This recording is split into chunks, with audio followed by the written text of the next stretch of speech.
Hello once again, YouTube. Chris the Nightbringer here, bringing you some StarMade today. So, it's about time we got this show on the road. Today marks the beginning of the process of me converting EVE Online ship models into usable ships that you can play around with in StarMade.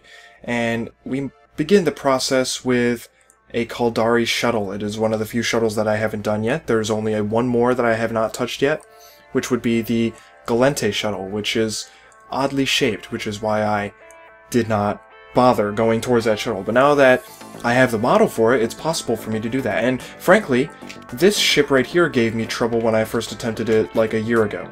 So I don't know why, because honestly it was such a small ship, it should have been easy, but you know, I want to be accurate and I want to make it look good, so I gave up on it like after a day or something, I don't know. And I haven't gone back since. So now that I have the model in front of me, basically what I will be doing is quickly going over the first time I do this in a video. I'll be telling you what I'm doing, and I'll be showing some footage that is sped up, but that'll come later. But I'm going to be wireframing the ship. Basically, I'm taking all the shapes and then cleaning them up with a wireframe so that I know where everything goes. And then I will be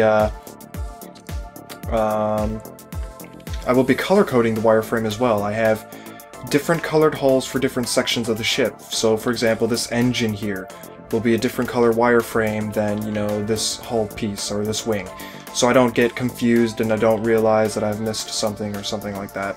Which is a very smart thing you should do if you're going to wireframe, color code portions of the ship. I assume most people would automatically think to do that though. So I'll be wireframing it, and then I will move on to filling in those sections of the hull with details, or at least major sections of the hull will be filled in. The details would come after that, where I do external details and then internal details. The reason I'm doing external first is because I know what the outside of the ship looks like. Everyone that has played EVE knows what it looks like. There are two great programs, internet browser programs, as a matter of fact, that I can use to, you know, figure out whether what I'm making is correct or not. And one of them is called EO Labs or something like that, EOH Labs. And the other one is called Caldari Prime Pony Club, which is hilarious. That's the type of mentality of an EVE player, is to name their website Caldari Prime Pony Club. Anyway, those two sites allow you to look at EVE Online ships in great detail, especially the Caldari Prime Pony Club website, which allows you to actually customize the ship in the model viewer that's in the browser, which is crazy.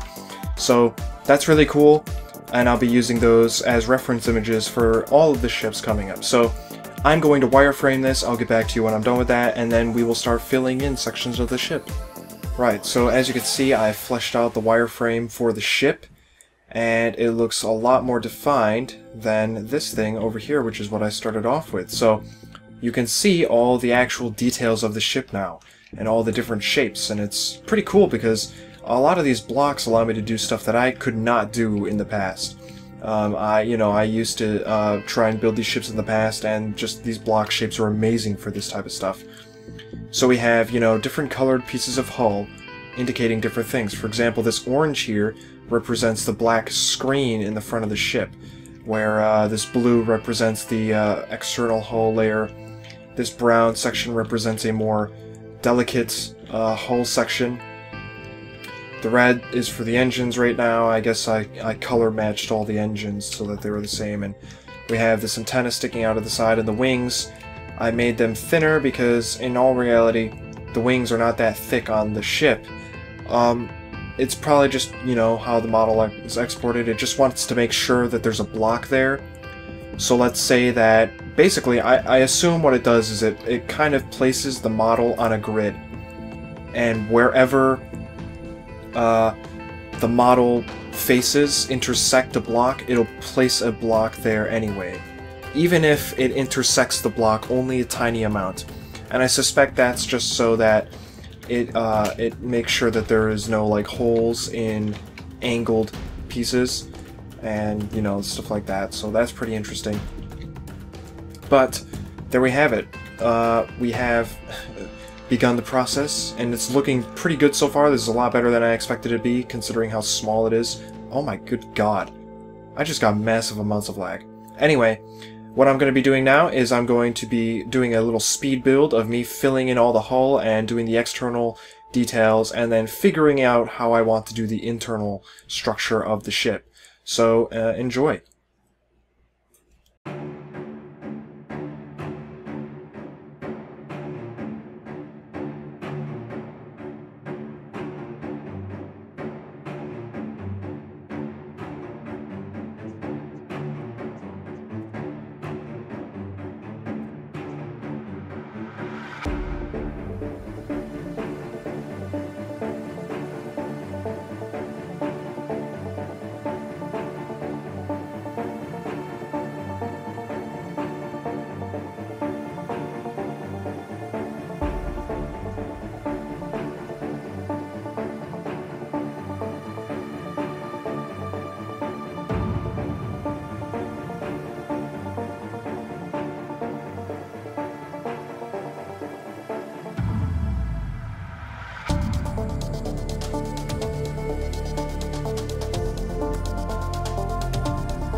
Alright, and here we have it. This is it. This is the Caldari Shuttle. So, a few things to talk about now that it is finished. As you can see, there's some details, there's some lights, there's engines over here in the back, all sorts of awesome stuff.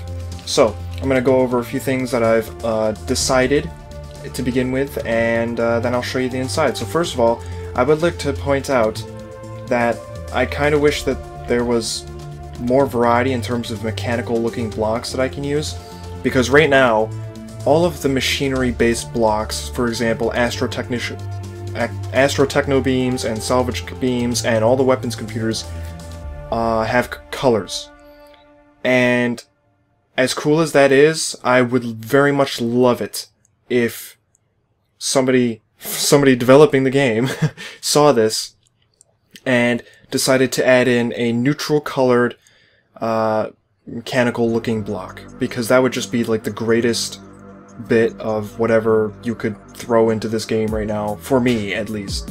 Everything else can wait until I get that block, or a set of blocks. And the way I was thinking is that you could have like 2 or 3 blocks, right? And they would all have their own patterns on them in terms of like machinery and, you know, struts or something on the machinery or whatever. It would just look like there's a component there, right? Because you can get pretty detailed with these texture packs. Look at all the detail in that. You can see a little grid there and some mechanical stuff, and you know, there's room for that type of detail. So you could have 3 or 4 of these blocks that have different components on them, but when you put them all next to each other, they actually lined up, and you could arrange all of these components in a way that was random, but they still made sense when put together. And I think that would be a really good idea. So basically, that's my proposal for the next decoration block, and there you go. So on the outside we have, you know, exposed bits of machinery. You'll notice that there is very little hull, or hardened hull, and there is an important reason behind that. First of all, hardened hull is like the most expensive hull that you can get, obviously. There's nothing more expensive than it, and there probably won't be anything more expensive than it. Maybe, but I highly doubt it. I think we're stuck with hardened hull for now, and that's fine. The thing is I don't want to cover this ship in only hardened hull, and I see so many people doing that. So many people. And what I'm about to show you will allow me to utilize this technique of minimizing my hardened hull count and pulling off some really cool effects. So if I get in the ship real quick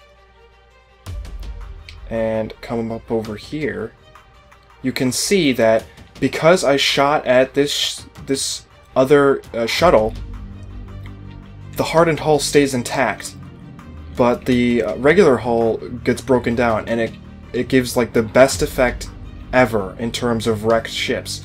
Look how freaking cool that is. That thing actually looks like, you know, it took some damage, but it's still trying to hold itself together. You know, all the bits that have hardened hull are still there, and all the bits that aren't hardened hull are gone. And you can really get to see, you know, where I'm trying to go with this. And in the future, when I work on bigger ships, I'll be releasing wrecked versions of those so that you can put them in your world and find them while you're exploring your universe.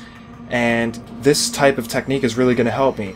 Now, if I now check this out, if I throw in some lava, just one or two is all I need. Throw in 1 or 2 lava around those holes, especially on the bigger ships, and it'll look like it's burning, because it'll light up. That is just genius, and it's only gonna work if it looks like this, because frankly, a big gaping hole in the side of a ship just looks like a big gaping hole. It looks exactly like what you did to it. It looks like you hit it with 1 billion missiles or something, because you're only using hardened hull and not both types of hull, and utilizing that effect. So from here on out, all of the ships will be using hardened hull only in the seams of plating on the ship, and as internal structural supports. So things like girders and stuff like that will be made out of hardened hull on my ships. So don't expect to see a big heavy ships that have super armor on them. You know, I can get a really cool effect with that, and I want to keep that, you know, design philosophy throughout the rest of this. So let's take a look inside. So here's the door. There's only one door, and this is where it is. If we go inside, we're in the entrance. There's some gravity units, and there isn't much right here, although there could be. I don't really think it's necessary to put much stuff here. So this is a shuttle. It's got 10 cubic meters of capacity for cargo. And by cargo, I mean people. I guess that's the thing. So like 5 people could go chill on this ship if they wanted to and take a ride. So if you come in here, this is like a bunk. This is for the pilot if they're, you know, gonna stay in space and sleep in their cabin. So this is the cabin, and for every... what is it? Yeah, for every cubic meter of cargo space, I will put down a locker for every single one of my ships. If we come over here, we can see that this is the actual pilot's chair. There is one above it, and I really like the design of this because it slants down, and it kind of makes you feel like the chair is a little bit suspended above the actual bottom of the ship. So that's pretty neat. If we come over here, and we go up this little stair area, we have, you know, some control panels and more cargo space. These I like to think of as folding chairs, or some sort of collapsible seat that you can pull down from the wall, or maybe even spare bunk beds of some sort. If we look in here, this is the actual core. I know you really can't see it, but this is green. There's a faction module. I'll be including faction modules on the core now as well. And the actual ship core is right there, but this is the capsule. Back here we have the reactor and the, you know, the capacitors and the engines and all that stuff. And basically this would have been open if the capsule wasn't there, but because the capsule is how you pilot the ship, there is really no need for an engineer on a ship this size. Over here we have some informational panels, as well as information about the model itself.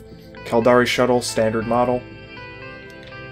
So I'll be including that type of information on all my ships as well, and I'll be using more creative ways of... I'll be more creatively using the this type of stuff on larger ships. So there's that.